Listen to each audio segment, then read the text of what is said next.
চারিদিকে ধোঁয়া। এ ধোঁয়ার রহস্য খুঁজতে স্থানীয় বাসিন্দারা ঘটনাস্থলে ছুটে যান। দেখা যায় হোটেলে দাঁড়িয়ে থাকা লরিতে আচমকাই আগুন।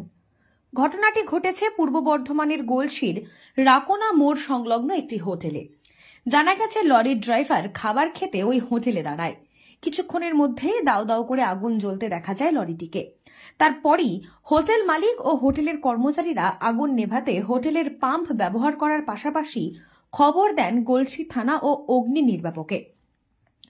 খবর পেয়ে ঘটনাস্থলে তড়িঘড়ি আসেন গলসি থানার ওসি অরুণ কুমার সোম সহ পুলিশ ও দমকলের দুটি ইঞ্জিন। প্রায় 2 ঘন্টার প্রচেষ্টায় আগুন নিয়ন্ত্রণে আনতে সক্ষম হয় দমকল বাহিনী। ততক্ষণ লরিটি অর্ধেকের উপর পুড়ে ছাই হয়ে গেছে। লরিটির মধ্যে ওষুধ, শাড়ি, জুতো, চাল, ডাল ছাড়াও বিভিন্ন সামগ্রী ছিল বলে জানা গেছে। আগুন লাগার ঘটনায় কেউ আহত হয়নি বলে জানান দমকল বিভাগের ওসি গৌরাঙ্গ কর্মকার। কি করে এই আগুন লাগলো তার তদন্ত শুরু করেছেন গলসি থানার পুলিশ। এই রাকোনা হোটেলে আমি দেখলাম আগুন নেভাতেছেন, কি কারণে লেগেছিল আগুনটা? দেখুন, আমাদের কাছে একটা খবর যায় 11টা 20 নাগাদ যে রাকোনা হোটেলে একটা দাদু হোটেল আছে NH এর পাশে, সেখানে একটা ট্রান্সপোর্টেড আর্টিকেল লোডেড ভেহিকেল, সেটাতে আগুন লাগে। আমরা সেখানে আসি আগুন নেভানোর জন্য। আমরা ওখান থেকে 11টা 20 মানে আমরা খবর পাই। আসতে যেটুকু সময় 10 থেকে প্রায় 12-13 মিনিট লেগেছে। ইঞ্জিন আমাদের 2টো ইঞ্জিন কাজ করছে, একটা ওয়াটার বাউজার আর একটা MS। হ্যাঁ, আগুন আন্ডার কন্ট্রোল এবং কোনো ইনজিউর্ড পারসন নেই। ড্রাইভার এবং খালাসি ওরা বেরিয়ে আসতে পেরেছে এবং আগুনটা আমরা কন্ট্রোল করতে পেরেছি। ড্যাম্পিং ডাউন চলছে। আর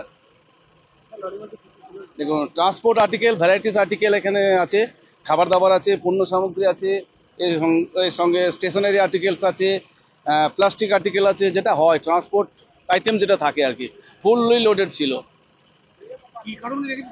দেখুন, কজ অফ ফায়ার এটা আমাদের বিষয় নয়, আমাদের বিষয় থাকে আগুনটা নেভানো। Cause of fire its final report will given by forensic, ওনারা বলতে পারেন। দেখুন, আগুনটা যদি দেখুন প্রাথমিকভাবে আমাদের কাজ থাকে ফায়ারটাকে যে তেলের ট্যাঙ্কিটাকে সেভ করা।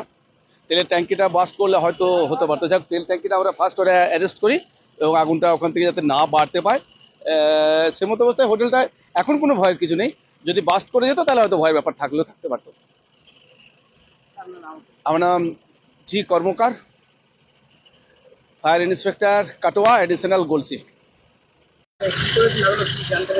গাড়িটা এসে দেখলাম আগুন নিচে থেকে কাঠগুলো ধরেছে। কাঠগুলো ধরার পর থেকে দেখি উপরে আগুন জ্বলছে।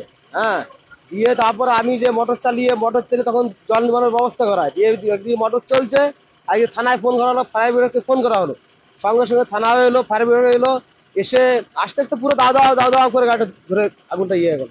ফায়ার ব্রিগেড এসে নিভালো, 2টো দমকল এলো, 2টো দমকল এসে নিভালো। সব পাবলিকে সহযোগিতা করলো। আগুনটা মানে আচানক একবার আগুনটা উঠেছে। আগুনটা যে আগে থেকে ধরলে পরে ধুয়ো উঠবে, ধুয়ো কিছুই বেরো নেই, একবার দাও দাও দাও দাও দাও দাও করে নিচ্ছে। কি করে আগুনটা লেগেছে কি করে বলবো। লরিতে প্রচুর মাল ছিল, ট্রান্সপোর্টিং মাল, হাড়ি কড়াই, জামা কাপড়, ওষুধ পালা সবকিছুই ছিল। কেমিক্যাল হতে পারে, সব পুড়ে গেছে।